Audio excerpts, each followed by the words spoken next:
राष्ट्रवादी काँग्रेसच्या बैठकीमध्ये दोन महत्त्वाच्या मुद्द्यांवरती चर्चा झाली आहे। पवार गटाचे लोक सोबत आले तर आधी आमचा विचार व्हावा। अजितदादांनी त्यांच्या सोबतच्या निष्ठावंतांचा विचार करावा असाही सूर आहे। अजितदादांच्या निष्ठावंतांना टीकेचा सामना करावा लागला। टीकेची झळ सोसलेल्यांवर अन्याय होता कामा नये असं सुद्धा बोललं जात आहे। निलेश बुधावळे आमचे प्रतिनिधी आपल्याला अपडेट्स देत आहेत। निलेश, काय ही नेमकी बैठक होती, कोण कोण होतं या बैठकीमध्ये आणि काय विचार मांडला जातोय? यामिनी राष्ट्रवादी काँग्रेस पक्षाच्या मुंबईतल्या जे मुख्य कार्यालय आहे त्या कार्यालयामध्ये आज सकाळपासूनच बैठका सुरू आहेत। काही वेळापूर्वी सर्व जे फ्रंटल सेल आणि राष्ट्रवादी काँग्रेस पक्षाचे जे वेगवेगळे विभाग आहेत त्या सर्व विभागांच्या प्रमुखांची एक महत्त्वाची बैठक पार पडली आणि त्या बैठकीमध्ये प्रदेशाध्यक्ष सुनील तटकरे यांना आपल्या कार्यकर्त्यांचे म्हणजे पदाधिकाऱ्यांचं जे काही म्हणणं आहे निवडणुकीनंतरचं ते जाणून घेतल्याचं आपल्याला पाहायला मिळालं। त्यामध्ये काही महत्त्वाच्या नेत्यांना काही महत्त्वाची बाजू त्या ठिकाणी मांडलेली आहे।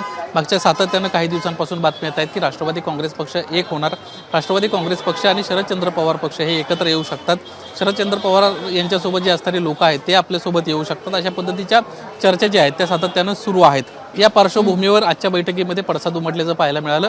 राष्ट्रवादी काँग्रेस पक्षातल्या काही महत्त्वाच्या पदाधिकाऱ्यांना स्पष्टपणे प्रदेशाध्यक्षांकडे भूमिका मांडली की आगामी काळामध्ये जर असं काही घडलं आणि शरद पवारांसोबतचे लोक जर आपल्यासोबत आली तर जे निष्ठावंत म्हणून तुमच्यासोबत राहिले त्यांचा पहिल्यांदा तुम्ही विचार केला गेला पाहिजे।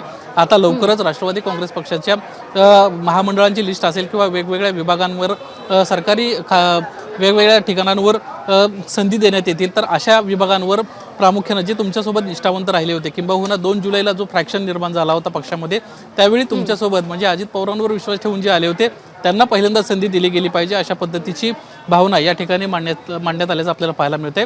दुसरा एक महत्त्वाचा मुद्दा या बैठकीमध्ये मांडण्यात आलेला आहे। एक महत्त्वाच्या पक्षातल्या पदाधिकारी आहेत त्यांना स्पष्टपणे असं म्हटलेलं आहे की मागील काळामध्ये पक्षातल्याच लोकांचा प्रचंड प्रमाणात त्रास झाला होता, प्रचंड प्रमाणात टीका जी आहे ती पक्षातील लोकांचीच सहन करावी लागली होती।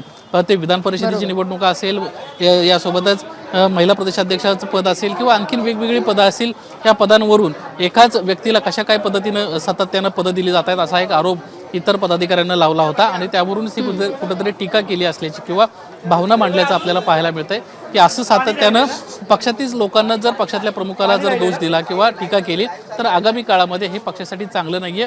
चुकीच्या पद्धतीची ज्या जो भावना आहेत त्या लोकांपर्यंत जात आहेत, चुकीच्या पद्धतीचं चित्र राष्ट्रवादी काँग्रेस पक्षाच्या लोकांपर्यंत जाते तर असं व्हायला नको याची काळजी घेतली गेली पाहिजे अशा देखील भावना या बैठकीत मांडण्यात आल्याचं आपल्याला पाहायला मिळालं। अगदी निलेश, धन्यवाद या माहितीसाठी। एबीपी माझा, उघडा डोळे बघा नीट।